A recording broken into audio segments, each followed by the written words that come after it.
दोस्तों एक बहुत ही खूबसूरत लड़की जिसको एक बहुत ही खूबसूरत लड़का अपने एक ऑटो के अंदर बिठा करके ले आता है और एक बड़ी सी हॉस्पिटल के अंदर उसे ले जा करके एडमिट करवा देता है। दोस्तों लड़की की जो सुंदरता होती है उसे देख करके हर कोई बस यही दुआएं कर रहा था कि हे ऊपर वाले इस लड़की को कुछ भी ना हो, क्योंकि ये इतनी खूबसूरत है तो इसका दिल भी बहुत ही खूबसूरत होगा और ये बहुत ही दयालु होगी। दोस्तों वो जो लड़का था वो भी बहुत ही हैंडसम और बहुत ही खूबसूरत था और वो लड़की को एडमिट कराता है और डॉक्टर के पास जाकर कहता है कि डॉक्टर साहब मेरी पत्नी को बचा लो, क्योंकि मेरी पत्नी ही मेरी जिंदगी है, अगर वही नहीं रही तो मैं कहीं का भी नहीं रहूंगा। दोस्तों डॉक्टर जाता है और उसके चेकअप के लिए कुछ कागज में वो साइन करके कुछ उसे रसीद देता है और कहता है काउंटर पर 5,000 रुपए जमा कर दो, क्योंकि इस लड़की के कई सारे चेकअप होंगे, उसके बाद ही इसका रिपोर्ट आएगा, फिर मैं आगे की कार्रवाई शुरू कर पाऊंगा। दोस्तों वो 5,000 रुपए जा करके काउंटर पर जमा कर देता है और लड़की के पूरी बॉडी का एमआरआई होता है और उसके बाद जब डॉक्टर ने उस लड़के को बुला करके उस लड़की के मर्ज के बारे में बताया तो उस लड़के के पैरों तले जमीन खिसक जाती है। दोस्तों वो लड़का वहां से भाग जाता है और वापस फिर उस हॉस्पिटल में कभी भी नहीं आता है। दोस्तों अपनी खूबसूरत पत्नी को वो हॉस्पिटल के बेड पर छोड़ करके बिना बताए न तो डॉक्टर को बताता है और ना तो अपनी खूबसूरत पत्नी को बताता है, वो उस हॉस्पिटल को छोड़ करके वापस कभी भी नहीं जाता है और भाग करके कहीं दूर जा करके वो काम धाम करके अपनी जिंदगी बिताने लगता है। दोस्तों ऐसा पति जो इतना हैंडसम होते हुए भी और उसकी पत्नी इतनी खूबसूरत होते हुए भी वो क्यों छोड़ करके चला जाता है? आखिर ऐसी क्या मजबूरी रही होगी उस लड़के का जिसने उस अपनी पत्नी को हॉस्पिटल की बेड पर मरता छोड़ करके भाग जाता है। दोस्तों ये कहानी बहुत ही महत्वपूर्ण है और ये कहानी बहुत ही गमगीनता से भरी हुई है, तो इस कहानी को शुरू से लेकर के अंत तक जरूर देखिएगा, आपके रोंगटे खड़े हो जाएंगे ऐसी कहानी को सुनने के बाद। दोस्तों ये एक सच्ची घटना है जो कि उत्तर प्रदेश के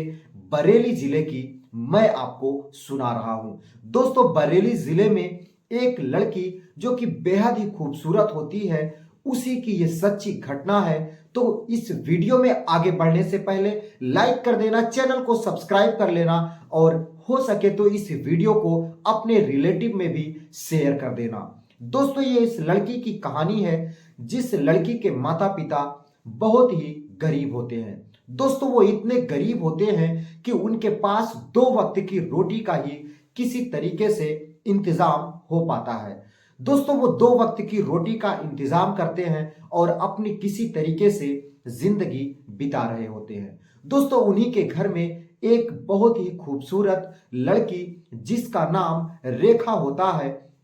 वो भी पल रही होती है। दोस्तों धीरे धीरे रेखा की जो उम्र होती है वो समय के हिसाब से बढ़ती चली जाती है और रेखा अब लगभग 18 साल की हो चुकी होती है। दोस्तों 18 साल की वो जवानी में पहुंच चुकी थी और वो बिल्कुल शादी के योग्य हो गई थी। अब रेखा के माता पिता को ये चिंता सताने लगती है कि किसी तरीके से रेखा के हाथ पीले कर दें तो अपनी जिम्मेदारियों से हम लोग भी पीछा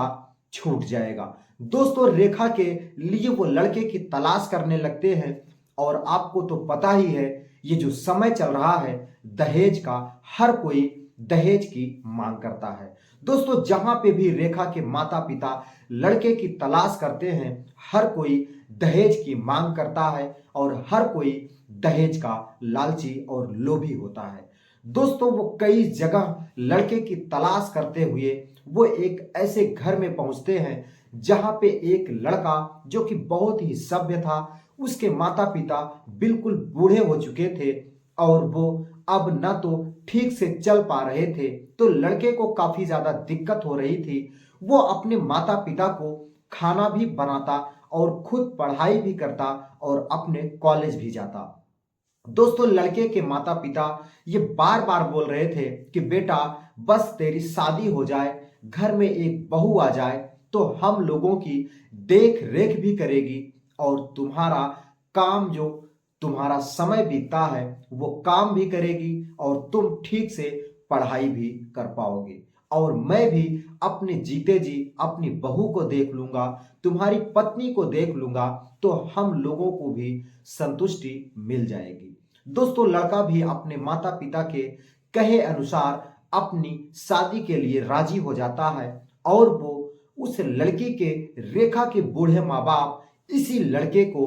देखते हैं और उसके माता पिता से बात करते हैं। तो उस लड़के के माता पिता रेखा के माता पिता के सामने अपने दोनों हाथ जोड़ लेते हैं और कहते हैं, ये सौभाग्य है मेरा कि आपकी बेटी हमारे घर में हमारे लड़के के साथ शादी करने के लिए आप तैयार हो। दोस्तों, फिर क्या, सब कुछ सही हो जाता है और बारात रेखा के दरवाजे पहुंच जाती है। दोस्तों, रेखा जब अपने दूल्हे को देखती है तो वो अपने माता पिता को बुला करके उन्हें खूब भला बुरा सुनाने लगती है और कहती है कि कहीं मेरी शक्ल और कहीं उस कलूटे की शक्ल, तो आप लोगों ने देखा क्या था जो मेरी शादी इस कलूटे लड़के के साथ तय कर दिए हो। दोस्तों, रेखा के माता पिता अपनी बेटी को खूब समझाते हैं कि देखो, ये लड़का भले ही काला है लेकिन वो अच्छी खासी पढ़ाई कर रहा है, आने वाले समय में ये बस डॉक्टर की तैयारी कर रहा है, डॉक्टर हो जाएगा और अच्छा पैसा कमाएगा, तुम्हारी जिंदगी में बहुत सारे ऐशो आराम हो जाएंगे और तुम अपनी जिंदगी में बहुत ही खुशहाल रहोगी। दोस्तों, लड़की ने कहा, मुझे वो खुशहाली नहीं चाहिए, मुझे तो एक अच्छा सा लड़का चाहिए जो दिखने में बहुत ही सुंदर हो, क्योंकि मैं भी बहुत सुंदर हूं, तो लड़का भी मेरे ही जैसा होना चाहिए। दोस्तों, उस रेखा के माता पिता अपनी बेटी के पांव पकड़ लेते हैं और मिन्नतें करने लगते हैं कि बेटी, किसी तरीके से तो ये रिश्ता लगा है, अब मेरी मान तो शादी कर ले, नहीं तो हम लोग जीते जी मर जाएंगे। आखिर क्या मुंह दिखाएंगे इस समाज में, जिस समाज में हम अपना सर ऊंचा करके चलते हैं। दोस्तों, रेखा भी अपने माता पिता के कहे अनुसार शादी के लिए राजी हो जाती है और शादी कर लेती है, लेकिन कहीं ना कहीं उसके दिल में ये जरूर था कि ये लड़का मेरे लायक तो बिल्कुल भी नहीं है और ये लड़का बिल्कुल काला कलूटा है, मैं इसके साथ कैसे अपनी जिंदगी बिताऊंगी। दोस्तों, वो किसी तरीके से शादी करती है और विदाई करवा करके वो अपने ससुराल जाती है। दोस्तों, ससुराल में जाने के बाद वो जिस दिन उसकी सुहाग रात थी, वो सुहाग रात की सेज पर बैठी थी और जैसे ही वो लड़का, जो कि दिखने में थोड़ा सा काला था, वो अपनी पत्नी के पास जाता है, अपने सुहाग रात के कमरे में जाता है, तो वो जो उसकी पत्नी रेखा थी वो उस लड़के को कहती है कि देखो, आप कहीं और जाकर के सो जाओ, क्योंकि आज मेरी तबीयत बिल्कुल भी ठीक नहीं है, मैं आपके साथ नहीं सो सकती। दोस्तों, वो जो लड़का था सभ्य था, पढ़ा लिखा था और वो अपने बिस्तर को लेता है और बाहर जाकर के एक छत पर अपना बिस्तर लगा करके सो जाता है। दोस्तों, ये उस दिन की बात थी जिस दिन उसकी सुहाग रात थी। दोस्तों, अगले दिन फिर से वो लड़का जब अपनी पत्नी के पास सोने के लिए अपने बेडरूम के अंदर जाता है, तो फिर से उसकी पत्नी कहती है कि देखो, मेरी तबीयत खराब है, तो आप कहीं और जाकर के सो जाओ। दोस्तों, वो लड़का कहता है कि ठीक है, आपको हुआ क्या है, मैं आपके लिए दवा वगैरह ला दूं, क्योंकि बिना दवा के तो आप ठीक भी नहीं हो पाओगी। दोस्तों, वो जा करके उसके हाथ को छूना चाह रहा था और ये चेक करना चाह रहा था कि देखूं, आपको बुखार है, सर दर्द है, क्या हुआ है, मैं आपका दवा ला दूं जिस हिसाब से आप ठीक हो जाओ। दोस्तों वो लड़की उसे झटक देती है और कहती है कि तेरी हिम्मत कैसे हुई मुझे हाथ लगाने की। तू कहीं देख अपनी सूरत और कहीं मेरी सूरत, मैं कितनी खूबसूरत हूं और तू तो काला कलूटा है, तो मैं तेरे साथ बिल्कुल भी नहीं रह सकती। दोस्तों लड़के को बड़ा ही सदमा लगता है और लड़का सोचने पर मजबूर हो जाता है कि मैं जिस लड़की के साथ शादी करके 7 फेरे लेकर के इसे अपनी पत्नी मान चुका हूं और यही लड़की बोल रही है कि मैं तुम्हारे साथ रह नहीं सकती, तुम काला कलूटा हो। दोस्तों लड़का बहुत ही ज्यादा चिंता में आ जाता है और सोचने लगता है आज ही इसकी ये सोच है तो आखिर ये जिंदगी कहां तक चलेगी। वो लड़का भी कह देता है कि देखो मैं तो जैसा हूं मैं वैसा ही ठीक हूं, अगर मेरी इसी सूरत पर तुझे मेरे साथ रहना है तो रहो, नहीं तो कल के कल तुम अपने मायके वालों को बुला करके अपने मायके चली जाओ। दोस्तों वो लड़की कहती है कि हाँ मुझे भी तेरे साथ क्या रहना है और मैं तेरे साथ बिल्कुल भी नहीं रह सकती। दोस्तों अगले ही दिन वो लड़की अपने मायके वालों को फोन करती है और उनके साथ अपने मायके चली जाती है। दोस्तों अपने मायके जाने के बाद अपने माता पिता को भी भला बुरा सुनाने लगती है और कहने लगती है कि वो काला कलूटा, मैं उसके साथ अब जिंदगी नहीं बिता सकती और मैंने उसे तलाक दे करके कभी नहीं जाने का वादा करके अपने मायके आ गई हूं। अब मैं उस लड़के के पास लौट करके कभी नहीं जाऊंगी, ना तो वो मेरा पति है और ना तो मैं उसकी पत्नी हूं। दोस्तों फिर क्या उस लड़की के माता पिता काफी ज्यादा दुखी होते हैं और ये सोचने लगते हैं कि ये मेरी ही बेटी है जो अपनी मनमानी कर रही है। दोस्तों फिर क्या उसके माता पिता कहते हैं कि देख बेटी, अगर तुझे उसके साथ नहीं रहना है तो तू अपना वर खुद ही चुन ले, तू अपने लिए कोई लड़का देख ले, मैं तेरी शादी उससे करवा दूंगा, बस दहेज में मैं कुछ नहीं दे सकता, बस यही मेरी मजबूरी है। दोस्तों वो लड़की कहती है कि ठीक है, मैं अपने लिए खुद ही लड़का तलाश लूंगी और वो अपने लिए एक बहुत ही हैंडसम लड़के को तलाश कर लेती है और उसके प्यार में पड़ जाती है। दोस्तों लड़का भी जब इस लड़की को देखता है तो ये लड़की भी बेहद ही खूबसूरत होती है और इसकी सुंदरता पर मोहित हो जाता है और इसके साथ वो प्यार में फंस जाता है और शादी के लिए हाँ कर देता है। दोस्तों इस लड़की और लड़के की एक मंदिर में शादी हो जाती है और लड़की उस हैंडसम लड़के के साथ जाने के लिए तैयार हो जाती है। दोस्तों वो उसके घर जाती है और उसके साथ रहने लगती है। दोस्तों वो लड़का बहुत ही ज्यादा अय्याश था और बहुत ही ज्यादा वो लुक्खा टाइप का था, ना तो कुछ पैसा कमाता और ना ही वो कोई काम धंधा करता। दोस्तों दिन भर वो गाड़ी लेकर के इधर उधर घूमता टहलता और शाम को अपने दोस्तों के साथ मिल करके शराब पीता और वापस अपने घर आ जाता। दोस्तों शुरू के तो 1-2 महीना वो ठीक से रहता और उसके बाद वो अपनी पत्नी को पीटने लगता है, मारने लगता है, उसे गाली भी देने लगता है क्योंकि उसकी यही रोज की जिंदगी थी। दोस्तों अब लड़की बहुत ही ज्यादा अपनी पिछली जिंदगी को सोच सोच करके परेशान हो रही थी कि ये मैंने क्या कर लिया, वही काला लड़का ही ठीक था, संस्कारी था, पढ़ा लिखा था, ये तो गंवार है और रोज शराब पीकर आता है और मुझे पीटता है, गाली भी देता है और मेरी जिंदगी बद से बदतर कर दिया है। दोस्तों फिर क्या वो लड़की तंग आ जाती है, परेशान हो जाती है और अपने मायके चली जाती है। दोस्तों अपने मायके आने के बाद अपने माता पिता को पूरी केस बताती है। उसके माता पिता कहते हैं कि बेटी तूने अपना वर खुद ही चुन लिया है तो अब तेरी शिकायत मुझसे क्यों हो रही है, तू जहां है वही ठीक है,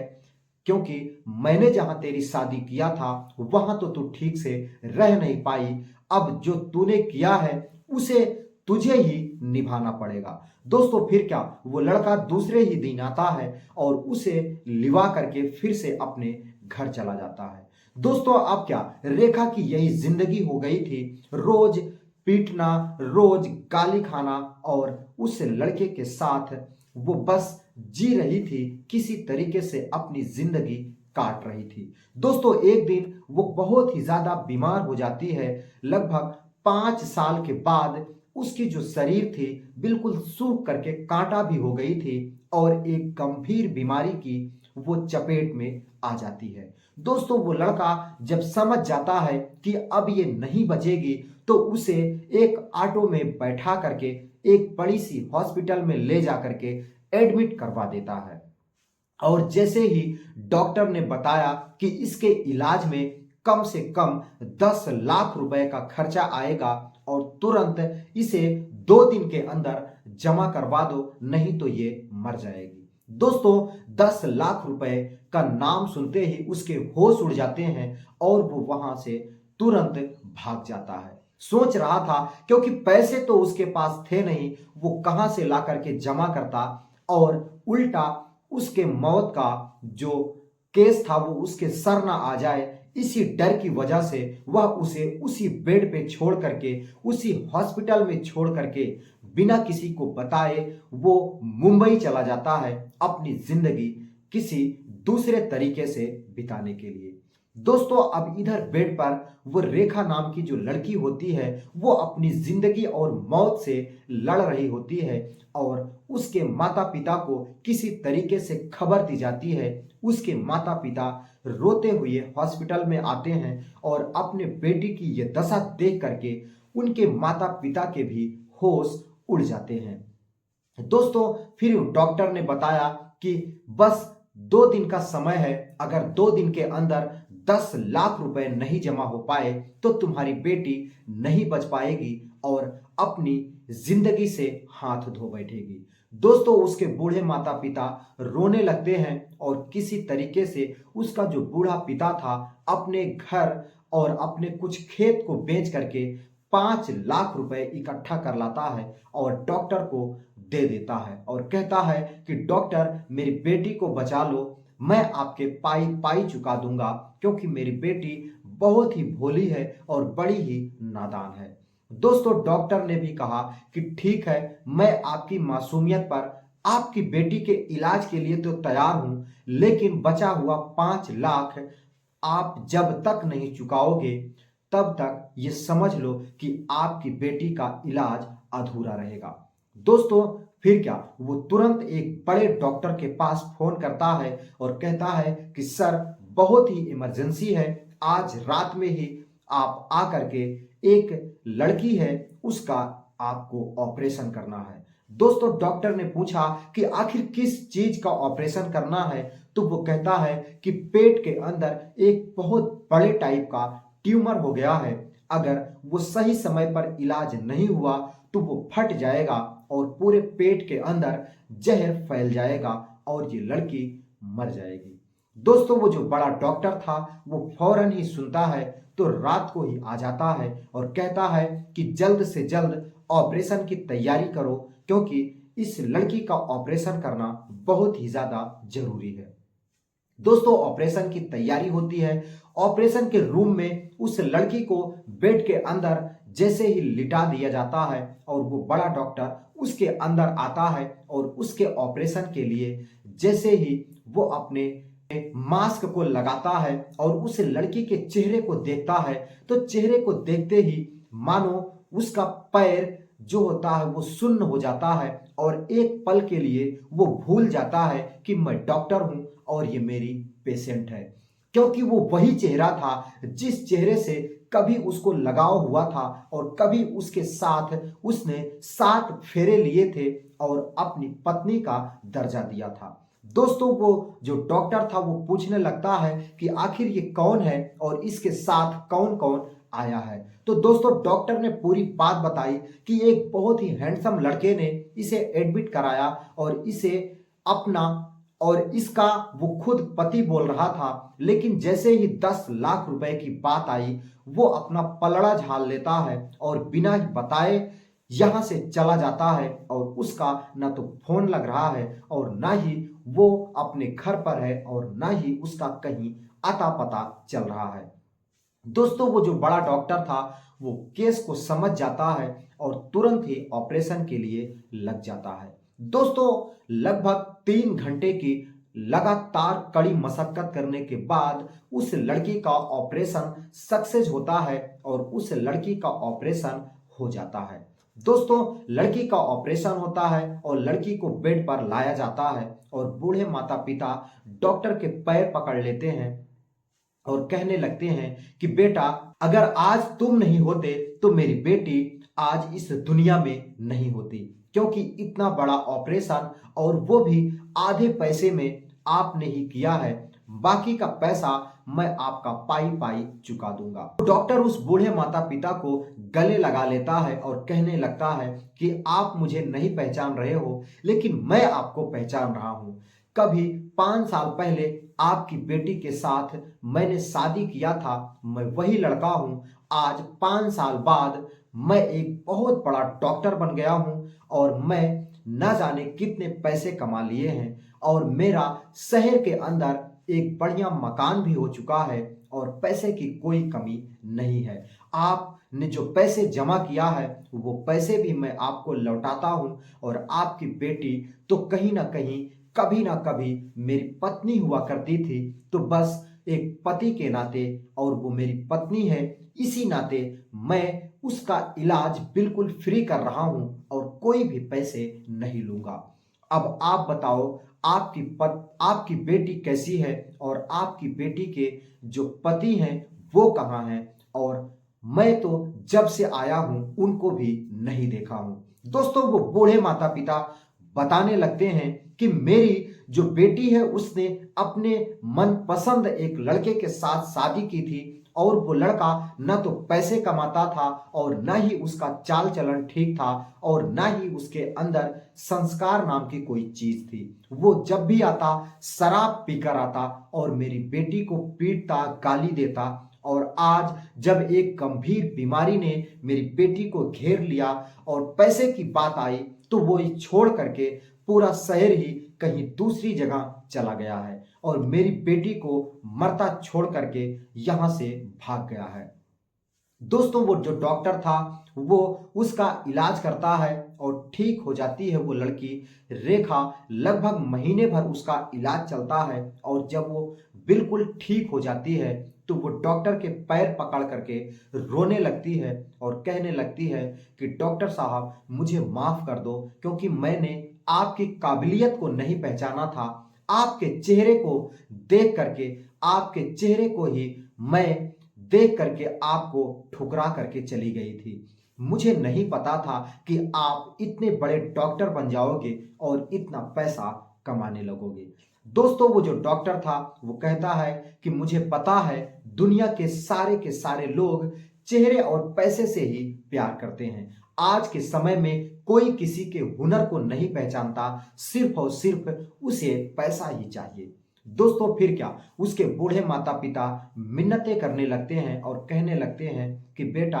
आपने अभी तक शादी भी नहीं किया है, तो मैं चाहता हूं कि मेरी बेटी का हाथ पकड़ लो। ये बिल्कुल ठीक है और अब ये आपके लायक है, इसको गलती का एहसास हो चुका है। दोस्तों, वो जो डॉक्टर था वो कहता है कि आप बूढ़े माता पिता की मैं कद्र करता हूं, इसीलिए अगर आपकी बेटी को ऐतराज ना हो तो मैं इसे फिर से दोबारा अपनाने के लिए तैयार हूं। दोस्तों, वो रेखा जो नाम की लड़की होती है वो रोने लगती है, उसके आंखों से आंसू गिरने लगते हैं और वो उस लड़के को देख करके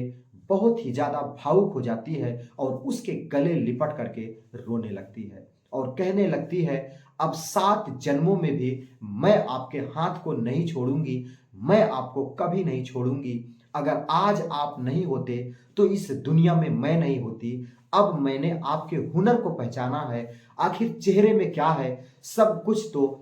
हुनर के अंदर और एक इंसान का संस्कार ही सब कुछ होता है।